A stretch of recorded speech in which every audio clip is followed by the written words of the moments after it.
Ya, selamat datang kembali di channel saya.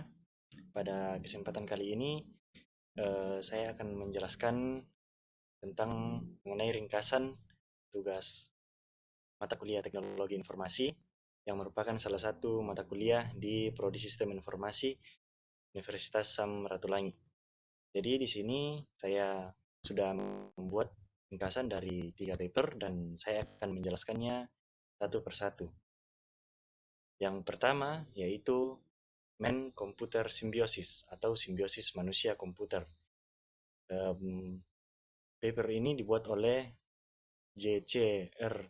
Lichtenstein pada tahun 1960. Ya, jadi di paper ini dijelaskan dan ini merupakan ringkasannya bahwa simbiosis manusia komputer merupakan perkembangan yang diharapkan dalam interaksi kooperatif antara manusia dan komputer elektronik. Nah, ini akan melibatkan hubungan yang sangat erat antara manusia dan anggota elektronik dari kemitraan.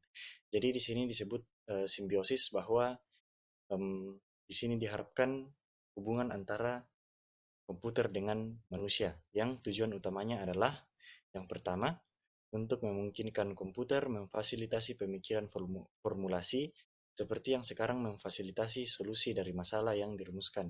Jadi komputer akan memfasilitasi pemikiran manusia dan membantu manusia dalam memecahkan masalah. Dan tujuan yang kedua yaitu untuk memungkinkan manusia dan komputer bekerja sama dalam membuat keputusan dan mengendalikan situasi yang kompleks tanpa ketergantungan yang tidak fleksibel pada program yang telah ditentukan. Jadi di sini saya kira jelas. Kemudian dalam kegiatannya ini, kegiatan utama yang dilakukan dalam proses simbiosis ini adalah untuk manusia dalam kemitraan simbiosis yang diantisipasi, manusia akan menetapkan tujuan, kemudian merumuskan hipotesis, menentukan kriteria, dan melakukan evaluasi. Kemudian komputer akan melakukan rutinitas pekerjaan yang harus dilakukan untuk mempersiapkan jalan bagi wawasan dan keputusan dalam pemikiran teknis dan ilmiah. Jadi komputer di sini membantu manusia dalam melakukan pemikiran teknis maupun pemikiran ilmiah. Dan analisis awal menunjukkan bahwa kemitraan simbiosis akan melakukan operasi intelektual jauh lebih daripada yang dapat dilakukan oleh manusia sendiri. Jadi manusia dengan bantuan komputer ini eh, pada analisisnya itu jauh lebih efektif daripada yang dapat dilakukan oleh manusia jika manusia bekerja dengan sendirinya tanpa bantuan komputer. Dan dari semua itu untuk mewujudkan simbiosis yang baik, terdapat beberapa prasyarat untuk mewujudkannya secara efektif, yaitu yang pertama perkembangan dalam pembagian waktu komputer, kemudian komponen memori, organisasi, dan organisasi memori. Di sini memori sangat diperlukan karena pada dasarnya komputer itu pada memori ini eh, tempat untuk menyimpan data-data yang kita masukkan ke komputer. Kemudian yang tidak kalah penting di sini adalah bahasa pemrograman karena bahasa pemrograman ini merupakan hal yang menjembatani antara pemikiran manusia dengan pemikiran komputer. Manusia bisa membuat suatu program yang akan dijalankan oleh komputer melalui bahasa pemrograman. Dan yang terpenting yaitu peralatan input dan outputnya. Peralatan input itu dapat berupa ketikan, teks, audio, dan output itu dapat berupa video, audio, maupun teks juga. Dan sekian untuk paper pertama. Setelah selesai pada paper yang pertama, kita akan lanjut ke paper yang kedua, yang berjudul On Distributed Communication Network, atau jaringan komunikasi terdistribusi oleh Paul Baran, dibuat pada tahun 1962. Jaringan komunikasi ini terdiri dari beberapa ratus stasiun yang harus saling melengkapi. Dimulai dari dijelaskan dari tipe jaringan. Orang dapat menggambar berbagai macam jaringan. Dan semuanya dapat menjadi dua komponen, yaitu terpusat, star, dan terdistribusi, grid atau mesh. Dan ini adalah contoh gambar jaringan terpusat. Dan Jaringan terpusat jelas rentan karena penghancuran satu node pusat menghancurkan komunikasi antara stasiun akhir. Dalam prakteknya, campuran komponen star dan mesh digunakan untuk membentuk jaringan komunikasi. Saya akan memperbesar gambarnya. Di sini terlihat yang dinamakan dengan stasiun, dan garis ini yang menghubungkan pusat dengan stasiun itu disebut dengan link. Dan pada gambar ini menunjukkan struktur hierarki himpunan star yang terhubung dalam bentuk bintang yang lebih besar dengan tambahan link yang membentuk loop. Jaringan ini disebut dengan jaringan terdesentralisasi karena ketergantungan penuh pada satu titik tidak selalu diperlukan. Kemudian ada yang disebut dengan istilah tingkat redundansi. Tingkat redundansi itu digunakan sebagai ukuran konektivitas, seperti yang didefinisikan pada gambar yang ini. Jaringan rentang minimum yang dibentuk dengan jumlah tautan sekecil mungkin dapat dipilih sebagai titik referensi dan disebut jaringan redundansi tingkat 1. Jika 2 kali lebih banyak link yang digunakan dalam jaringan grid daripada di jaringan rentang minimum, jaringan dikatakan memiliki tingkat redundansi 2. Kemudian ada yang disebut dengan array station. Ya, gambarnya seperti ini. Jika diperbesar itu merupakan hubungan antara stasiun-stasiun. Dan di sini terdapat susunan stasiun yang terhubung, persentase node dan link yang ditetapkan akan dihancurkan. Di operasi ini memungkinkan untuk menarik garis untuk menghubungkan stasiun yang satu dengan yang lainnya. Kemudian pada gambar ini menunjukkan kinerja jaringan sebagai fungsi dari probabilitas kehancuran untuk setiap node yang terpisah. Jika noise yang diharapkan adalah kerusakan yang disebabkan oleh kegagalan perangkat keras konvensional, kegagalan akan didistribusikan secara acak melalui jaringan. Tetapi jika gangguan tersebut disebabkan oleh serangan musuh, ada dua kemungkinan kasus terburuk yang perlu dipertimbangkan.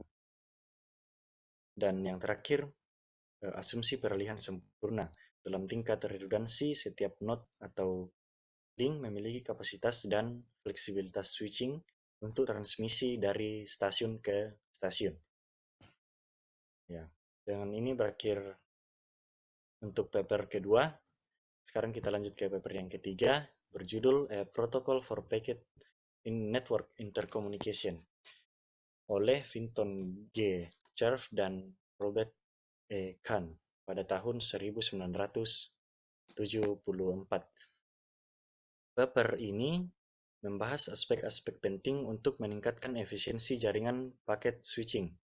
Packet switching network merupakan salah satu mekanisme yang digunakan saat ini untuk transmisi data dari satu node ke node lainnya. Ya, tantangan besar dalam jaringan packet switching adalah bahwa setiap jaringan ada cara berbeda untuk menangani penerima dan ukuran maksimum yang berbeda yang dapat diterima oleh node yang berbeda juga. Selain itu, mendapatkan informasi status, perutean, dan deteksi kesalahan juga dapat bervariasi per jaringan. Dan ada beberapa pendekatan atau pemecahan masalah untuk menangani masalah ini. Salah satu pendekatan yang mungkin adalah mengubah konvensi sumber ke konvensi tujuan pada tingkat antarmuka. Namun pendekatan ini meskipun pendekatan ini dapat dilakukan, mengingat perbedaan antar jaringan ini akan membutuhkan algoritma yang sangat kompleks. Karena itu, pendekatan alternatif adalah memiliki protokol umum untuk dipahami oleh setiap host dan peran antarmuka antar jaringan, juga dikenal sebagai gateway. Jadi seperti ini ilustrasi gambarnya, yang harus sesederhana mungkin. Pada dasarnya, peran gateway adalah untuk merutekan paket yang diterima dari jaringan ke jaringan lain menuju host yang merupakan tujuan. Di sini ada host. Kemudian fragmentasi paket, karena ukuran paket variabel dilakukan di gateway. Gateway bertanggung jawab untuk memecah paket yang masuk sesuai dengan ukuran maksimum yang dibutuhkan oleh jaringan. Itu proses yang terdapat di sini disebut proses fragmentasi. Kemudian terdapat proses selanjutnya yaitu reassembly yang dilakukan di tingkat host, karena jika dilakukan di gateway akan mengakibatkan masalah buffering yang serius dan kebutuhan dan transmisi itu dapat tertunda. Dalam hal komunikasi tingkat proses, diasumsikan bahwa TCP atau Transmission Control Program akan menangani transmisi dan penerimaan data di antara proses yang dilayaninya. Aspek penting lainnya yang perlu dipertimbangkan adalah format alamat. Alamat TCP dapat bervariasi dalam berbagai ukuran dan format. Karena itu, gagasan pengalaman port itu diperlukan untuk mengidentifikasi beberapa aliran pesan dengan benar. Untuk reassembly dan sequencing, diusulkan dalam paper bahwa nomor urut harus dipertahankan untuk setiap segmen. Nomor urut akan menentukan lokasi yang tepat dari setiap byte sehubungan dengan awal aliran pesan. Jadi pada proses sequencing itu terdapat ini merupakan gambar dari nomor-nomor urut yang dipertahankan dari data-data yang sudah dipecah tadi. Yang terjadi pada host sequencing ini dilakukan pada host setelah data diterima dari TCP. Kemudian setelah proses sequencing ini akan menuju ke spesifikasi rinci dan eksperimen protokol. Jadi jika proses ini sudah dilalui dengan benar, akan menghasilkan suatu hasil yang disebut dengan eksperimen protokol. Jadi seperti itu ringkasan dari ketiga paper ini dapat saya jelaskan. Lebih dan kurangnya mohon dimaafkan jika ada kata-kata atau informasi yang kurang tepat, mohon dimaafkan. Terima kasih.